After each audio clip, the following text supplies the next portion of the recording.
आचार्य सत्यजीत मुनि जी, मेरी बाईं तरफ बैठी हुई मेरी छोटी बहन, जिन्होंने इस गुजरात प्रांत को एक अलग ढंग से गरिमा प्रदान करने का प्रयास किया और आर्यवन में हमारी छोटी बेटियों को पढ़ाकर और एक नया इतिहास हम सबके बीच में बनाया, ऐसी आचार्य शीतल जी, पूरे विश्व की सबसे ज्यादा विचार करने वाली शक्ति आर्य समाज की सार्वदेशिक सभा के प्रधान श्रीमान श्री सुरेश चंद्र आर्य जी और दिल्ली आर्य प्रतिनिधि सभा के मंत्री, जो रात और दिन केवल केवल केवल वैदिक धर्म के लिए पागल रहते हैं, ऐसे भ्राता विनय आर्य जी, पूरे मंच पर समुपस्थित सभी सन्यासी और आर्य समाज की विद्वत परिषद के सदस्य, सुदूर अंचलों से आए हुए आर्य सज्जनों, श्रद्धामयी माताओं, पवित्र ब्रह्मचारियों और पवित्र बेटियों, समय मेरे पास बार बार निवेदन आया कि बहुत ही कम में बोल दीजिए, तो मैं बहुत ही कम में बोल देता हूं आपके बीच। जब सुभाष चंद्र बोस जो हैं, उस जमाने में टीवी नहीं होता था, तो उन्होंने रेडियो से एक बात कही थी। उन्होंने कहा था, यदि दुनिया से तुमको पूंजीवाद खत्म करना है तो अमेरिका को समाप्त कर दो, पूंजीवाद समाप्त हो जाएगा। यदि दुनिया से तुम्हें कम्युनिज्म समाप्त करना है, साम्यवाद समाप्त करना है, तो रशिया को समाप्त कर दो, दुनिया से साम्यवाद समाप्त हो जाएगा। यदि दुनिया से देशभक्ति खत्म करनी है तो तुम जापान को समाप्त कर दो, दुनिया से देशभक्ति खत्म हो जाएगी। लेकिन यदि तुम्हें मानवता को बचाना है तो तुम्हें भारत को बचाना ही होगा। मैं इसके आगे एक वाक्य जोड़ना चाहता हूं, पवित्र आर्य सज्जनों, यदि तुम्हें भारत को बचाना है और आगे बढ़ूं, यदि तुम्हें हिंदू जाति को बचाना है तो तुम्हें आर्य समाज को बचाना ही होगा, और कोई विकल्प तुम्हारे पास नहीं। मैं इससे और आगे बोलने की आप मुझे अनुमति दीजिए, पवित्र आर्य सज्जनों और श्रद्धामयी माताओं, यदि तुम्हें आर्य समाज को बचाना है तो तुम्हें गुरुकुलों को बचाना होगा। यदि दुनिया में गुरुकुल न रहे तो आर्य समाज की संस्थाओं को चलाओगे कैसे? तुम्हारे पास पूरी पांडव सेना तैयार है, यदि उसके बीच से तुमने कृष्ण को निकाल दिया तो पांडव सेना का जीतना मुश्किल होगा। एक दुनिया के लोगों, नौजवानों को तैयार करना है तो तुम्हें आर्यवीर दल को बचाना होगा, और यदि तुम्हें कृष्ण तैयार करना है, तुम्हें रामकृष्ण परमहंस तैयार करना है, तुम्हें ऋषि दयानंद तैयार करना है, तुम्हें शंकराचार्य तैयार करना है, तो तुम्हें गुरुकुल को बचाना ही होगा।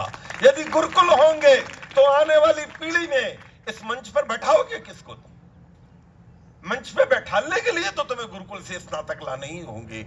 इसलिए मेरा आप सबसे पहला निवेदन है, पवित्र प्यारे बच्चों और श्रद्धामयी माताओं और आर्य भाइयों, आपसे पूज्य मुनि जी ने एक बात कही, तुम मुझे खून दो, मैं तुम्हें आजादी दूंगा।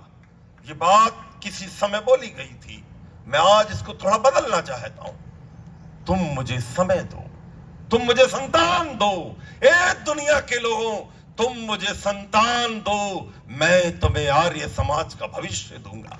पैसा तो फिर भी आ जाता है, बच्चे बहुत मुश्किल है, जाकर देखिए आप, ब्रह्मा कुमारी संस्था के ऐसा कोई गांव नहीं, ऐसी कोई तहसील नहीं, ऐसा कोई जिला नहीं, पूरे भारत में 800 जिले हैं, कोई जिला बताओ जहां ब्रह्मा कुमारी ना पहुंची। ऐसा कोई जिला बताओ जहां राधा स्वामी ना पहुंचाओ, ऐसा कोई जिला बताओ जहां निरंकारी ना पहुंचाओ, ऐसा कोई जिला बताओ जहां साईं बाबा के अनुयायी ना पहुंचे हो। हम कहां चले गए, कहां उलझे हुए हैं हम? आओ बाहर निकलो और इनके घर घर तक पहुंचो, गली गली में, नगर नगर में, डगर डगर में हमें पहुंचना ही होगा। यदि हम नहीं जाएंगे भाइयों और माताओं तो कौन जाए? गर्जन करता है आज श्रीगाल सिंहों की धरती पर, पापों की थरकन नर्तन है आज सत्य की वेदी पर। अंधकार, अविद्या और अंधेरा बट बैठे हैं रक्षक ज्ञान के, और सत्य ज्ञान के रक्षक तुम क्यों सोए हो चादर तान के? है गूंज रही रणभेरी अब, और बज चुका है युद्ध का बिगुल सुनो, राष्ट्र बुलाता रक्षा हित, जागो जागो अभियान करो। ऋषियों की वाणी कंपित है और भारत मां का भाग्य सिसकता है। आर्य धर्म के रखवालो, माँ की लाज बचा लो बढ़कर, माँ ने तुम्हें पुकारा है, माँ ने तुम्हें पुकारा है, माँ ने तुम्हें पुकारा है। आर्य समाज के एक छोटे से कार्यकर्ता के रूप में मैं आप सबका आह्वान करता हूं, तुम चारों चीजें दो, तुम पे चारों चीजें हैं, हम लोग कहां से लाएंगे? नंबर एक, तुम सच्चे ब्राह्मण बनो, आओ हम वेद का अध्ययन अध्यापन चालू करें। ऐसा कोई कहते हैं 7 लाख गांव थे और 7 लाख हमारे गुरुकुल थे, आज हमारे 700 गुरुकुल भी नहीं है। क्या कर दिया हमने? कैसी मशाले लेके चले थे आंधुए में हम कि हमारी रोशनी भी हम पर सलामत न रही। 7 लाख ना हो, 700 ना हो, कम से कम 500 गुरुकुल तो हम खोल पाए कि 2, 4, 10, 20, 25 गुरुकुल आर्ष प्रणाली के चल रहे हैं। इतना तेज अंधेरा सारी दुनिया में चल रहा है। मदरसे देखो कितने सारे, हजारों लाखों बच्चे पढ़कर निकल रहे हैं, कैसे काम चलेगा? यदि आप और हम अपने बच्चे नहीं देंगे तो ब्राह्मण कैसे तैयार होंगे? लेकिन केवल ब्राह्मण से काम नहीं होगा, क्षत्रिय भी तुम्हें देने होंगे। उसके लिए आर्यवीर दल जैसी संस्थाओं के कैंप्स लगाइए।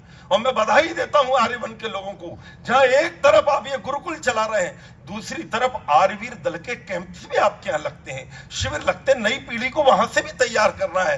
कोई बच्चा गुरुकुल नहीं आ पा रहा है, आधुनिक विद्या पढ़ रहा है, उसके अंदर भी तो इसकी ज्वाजल्यमान भावना को आपको डालना होगा।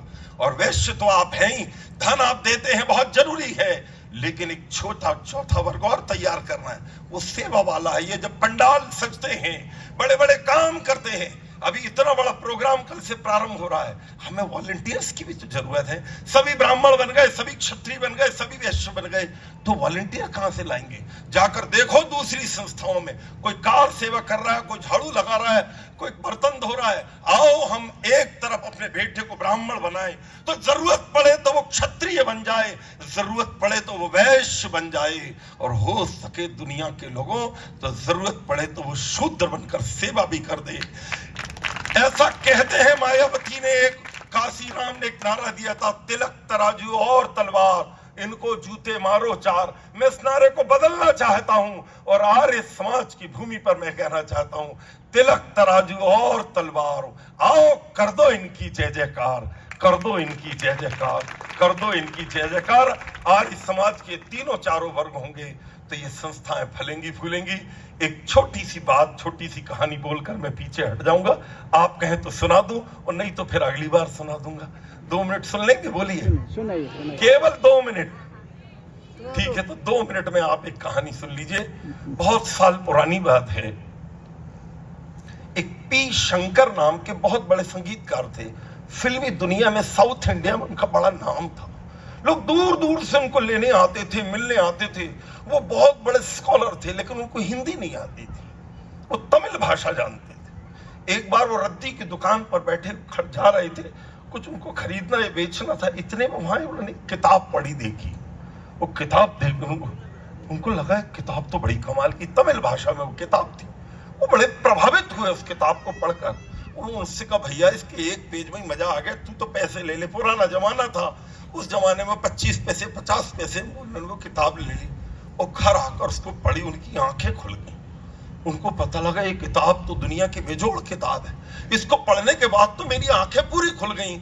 उस जमाने में सार्वदेशिक सभा के जो अध्यक्ष हुआ करते थे वो राम गोपाल जी साल वाले थे। उन्होंने उनको पत्र लिखा कि जी आपकी संस्था की किताब पढ़ी और मेरे तो बिल्कुल रोम रोम बदल दिया, लेकिन मुझे कुछ प्रश्न पूछने हैं। तो उन्होंने कहा आपका परिचय दीजिए, आप कौन है, कौन है? उन्होंने कहा मैं पी शंकर हूं, और जब मैंने हिंदुओं की पूरी किताबें पढ़ी, इनके पुराण पढ़े, तो इतनी गंदी गंदी बातें इसमें लिखी थी भगवान के बारे में कि मैंने हिंदू धर्म छोड़ दिया।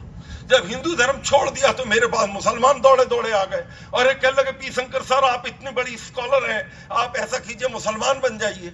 तो 20 साल मैंने हिंदू धर्म में लगाए थे और 20 साल मैंने फिर मुस्लिम धर्म में, इस्लाम में लगाए और मैं इस्लाम का विद्वान बन गया। बोले फिर क्या हुआ?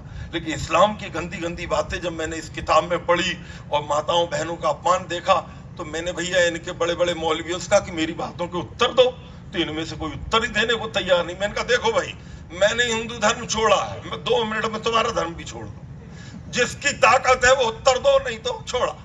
वो कहने लगे साहब इतने उत्तर हमारे पास नहीं है। दौड़े दौड़े ईसाई आ गए उनके पास। ईसाई कहने लगे जी हमारा धर्म दुनिया का सबसे बढ़िया धर्म है। कहने लगे अच्छा। उन्होंने पूरा ईसाई धर्म का, और उन्होंने कहा कि अब मैं ईसाई बन जाता हूँ। ईसाई बनने के बाद वो कई साल तक 20 साल लगाए और ईसाइयों में भी उनको बड़ी पदवी दे दी गई।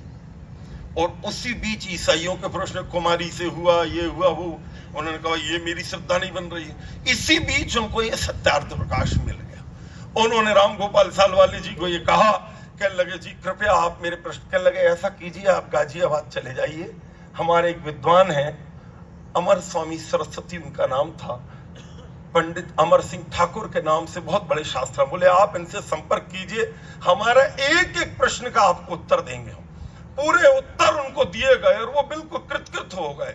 और उसके बाद उन्होंने कहा जी मैं आर्य समाजी बनना चाहता हूँ, क्या विधि? कि लगे यहाँ कोई पाखंड नहीं है, यहाँ तो आप आना शुरू कर दीजिए, जनेऊ पहन लीजिए, कल से आर्य समाजी हो गए। वो पूरे आर्य समाजी बन गए, उनका रोम रोम बन गया। जब तक जीवन के 60 साल निकल गए थे, वो बूढ़े हो गए थे, लगभग 80 साल की उनकी उम्र हो गई। और उज्जैन आर्य समाज में वो आए, खचाखच पब्लिक भरी थी।